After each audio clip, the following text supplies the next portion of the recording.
ये कबूतर है ना, देसी घी भी खाते हैं, मक्खन भी खाते हैं, मलाई भी खाते हैं, बादाम भी खाते हैं, काजू भी खाते हैं, पिस्ते भी खाते हैं, चार मगज भी खिलाते हैं।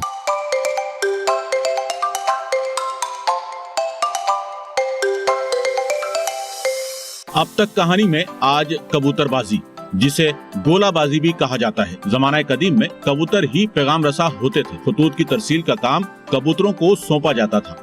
आज फिजा में उड़ते कबूतर देखे जा सकते हैं। लका कबूतर को आज भी मोहब्बत के परिंदे का दर्जा दिया जाता है। कबूतर की लगभग 279 अक़साम है। पुरानी जंगों में कबूतर बाज़ाब्ता तौर पर जासूसी का काम भी अंजाम देते थे और इसी खौफ से आज के इस दौर में भी भारत पाकिस्तान से आने वाले कबूतरों को मार गिराते हैं कि ये जासूस न हो। 2000 वर्ष पहले से कबूतर होने के शवाहिद मौजूद हैं। कबूतर की मशहूर अक़साम शंख, शिराजी और लका कबूतर, जिसे लकलका भी कहा जाता है, जो खूबसूरती की वजह से मशहूर है। कोई बर्क रफ्तारी की बदौलत मशहूर होता है तो कोई मुद्दते वक्त तक उड़ान भर के। आज हम आपकी मुलाकात करवाते हैं कराची के मशहूर कबूतरबाज आसिफ से, जिनके एक डेरे पर 600 से ज्यादा कबूतर मौजूद है। आसिफ के पास 500 रुपए वाले जोड़े से लेकर 5000 रुपए वाले जोड़े वाफिर तादाद में है। गोले में तो ऐसा कि इसमें तो समझ लो कि नस्लें नाम गिन गिन के वहाँ पर हम थक जाएंगे, बहुत बेमिसाल है। अभी जैसे मेरे हाथ में मेरा ये काला भवरा है, ठीक है, इसमें चिट्टा भवरा है, जंगलन है, उन्नाबी है, जैसे काले शराजी हैं, काले चांदने, एक मैकपाई घुमरा मेरे पास, इसमें घाघरे हैं, चांदने, लाल चांदने, नफ्ते पिलके हैं, देसी घाघरे हैं, ठीक है, इसमें जंगले हैं, चिट्टे जंगले, रोशन जंगले, नीले जंगले, गुलाबी, मतलब मजीद जितना आपको बता दें वो कम है। वाइट, इसमें गुलाबी होता है और एक वो खरगोशिया के नाम से भी कबूतर है, वही बहुत हसीन होता है, उसका बिल्कुल अलग ही रूप होता है, वही माशाल्लाह बड़ा खूबसूरत कबूतर है। नफ्ते पिलके रेसर हैं। रेसर पर याद है बात कि अगर आप कोयटा का शौक देखें तो उसका भी मसला अपनी मिसाल है। कोयटा का शौक भी बड़ा लाजवाब है, उनकी तो दौड़ी अलग है। मेरे याद है कि मुझे गुरु मंदिर पे कुछ 4 पिंजरे खुले थे कोयटा से आगे, वो कोयटा से उन्होंने यहाँ पे लाके 4 पिंजरे खोले थे और मजीद टाइम दिया था इतनी देर में पहुँच जाएंगे और सब पे कबूतर अपने घरों में पहुँच गए थे। किसी ने 50 उड़ाया, किसी ने 30 उड़ाया। तो कोयटा का शौक भी एक अलग ही माशाल्लाह, हम उसके मुकाबले के नहीं है। उनका शौक है दौड़ाने का, हमारा शौक है दौड़ा के लड़ाने का। हमारी 1 से 2 किलोमीटर की हद है, उनकी बेहिसाब है कोयटा वालों की, बहुत लंबी लंबी दौड़ाई है उनकी। तो उनके पास रेसर है, कासिक बोलते हैं वो लोग, ज़्यादातर वो लोग कासिक बोलते हैं। वो सारे लंबे लंबे कबूतर होते हैं, बड़े बड़े। उनका भी एक अलग अपना जुनून है और उनका भी जुनून बेहिसाब लाजवाब। जैसे कि मैंने तो मिक्स रखे हुए, मेरे पास इसमें समझ लो कि 500 से लेके हद मारोगे तो मेरे पास 5000 के कबूतर है और मस्जिद एक दो जो ज़्यादा मस्जिद कबूतर है जो 50,000 के जोड़ा है और 70,000 का, वो मैंने यहाँ पे नहीं रखा है, बस वो घर पे रखा हुआ मैंने अपने ना। उसको हम वाइट बार बोलते हैं, वो मेरे पास 2 जोड़े हैं, वाइट बार घाघरे हैं, वाइट बार लालबन है।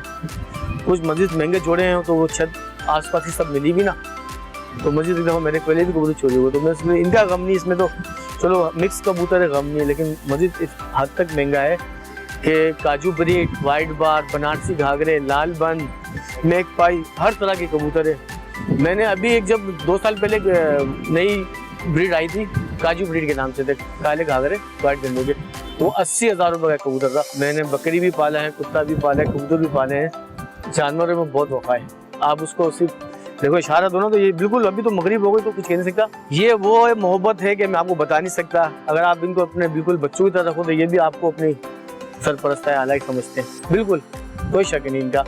आप कोई भी जानवर पालो, कोई भी परिंदा पालो, वफा से वफा है। मेरी नज़र में इंसान से 10 गुना बेहतर है ये वफादारी में। कबूतरबाजी में 2 फरीक कबूतर उड़ाते हैं और जिसकी कबूतर कोई और अपनी मुठभेड़ पर उतार ले तो वो जीत जाता है। दोनों तरफ से कबूतर उड़ाए जाते हैं, सीटियां बजाई जाती हैं, आवाजें लगाई जाती हैं और कबूतर उतारे जाते हैं। आसिफ का कहना है कि इनके पास 28 नस्ल के कबूतर हैं। मेरे पास कम से कम 30-40 किस्म की नस्लें हैं और मौजूदा कबूतर मेरे पास अभी 600 हैं।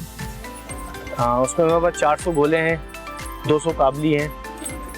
शौक मेरा समझ लो सुबह उठने के बाद ही मैं सारा दिन छत पर, और जो अपना कारोबार है मगरिब के बाद है, शाम को बैठा दुकान पे। गोला जो कबूतर है वो आप, मैंने बोला ना, 10 से लेकर 10,000 भी उड़ाएंगे, वो एक साथ एक जुट बन के जाएगा, एक जुट।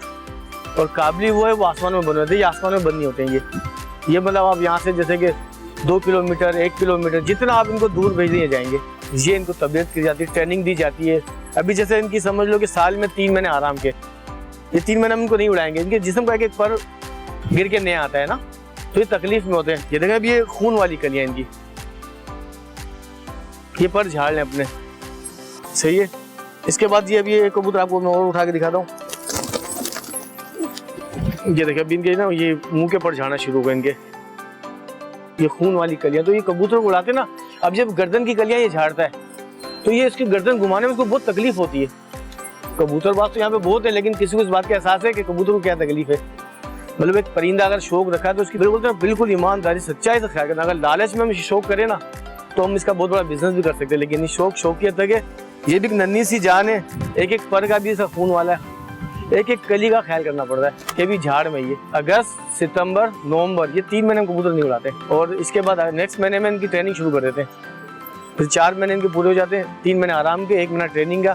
फिर ये समझ लो कि चौथे महीने की ट्रेनिंग के बाद फिर हम इन्हें जैसे चाहे ऐसे कर सकते हैं। यहाँ से हम इसको पूरा के 150-200 कबूतर 250 कबूतर हम जितनी दूर चाहे इनको मार सकते हैं।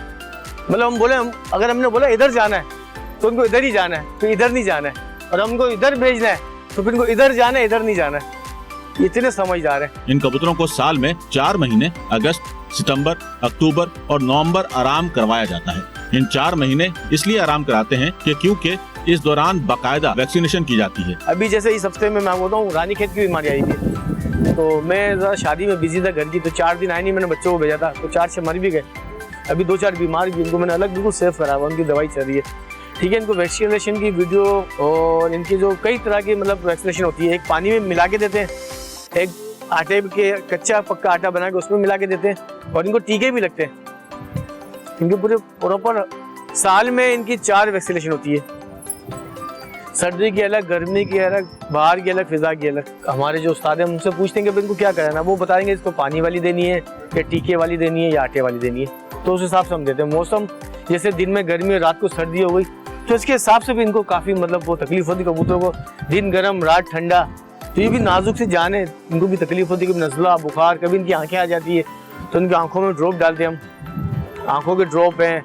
और जैसे इनको भी ज़्यादा गर्मी हो गई तो इनको फिर एक पानी पिलाते हैं ठंडा, उसके जिस्म में ठंडक देती है। और जब ज़्यादा सर्दी होती है तो इनके लिए हम मज़ीद गर्म चीज़ें बनाते हैं कि लौंग हो गई और दालचीनी हो गई, इसको फिर देसी घी में पका के फिर उसकी कच्ची पक्की रोटी बनाते हैं ताकि इनके जिस्म में एक गर्मी रहे। उस रोटी को हजम करने के लिए भी इनको दक्कनी और काली मिर्चें मिला के हम इनको देते हैं। कबूतरबाजी का शौक महंगाई की वजह से दम तोड़ता जा रहा है, लेकिन इस शौक के रसिया अफराद अब भी किसी न किसी तरह ये शौक जिंदा रखे हुए हैं। लोग कबूतर के लिए झूठ बहुत बोलते हैं।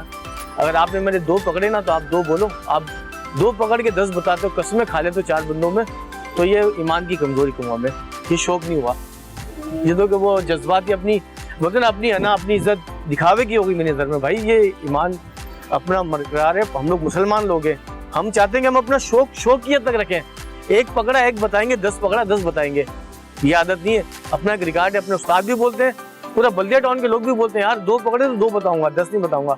लेकिन मेरा लोगों से एक मैसेज है, मेरे दोस्तों से, कबूतरबाज जितने भी मेरे तमाम बल्दिया टाउन के कबूतरबाज दोस्त भाई है, उनसे रिक्वेस्ट है कि कबूतर को शौक रखें, इसको अपना ईमान नहीं बनाए, इसमें झूठ नहीं बोले, ये मेरी एक पर्सनल रिक्वेस्ट है।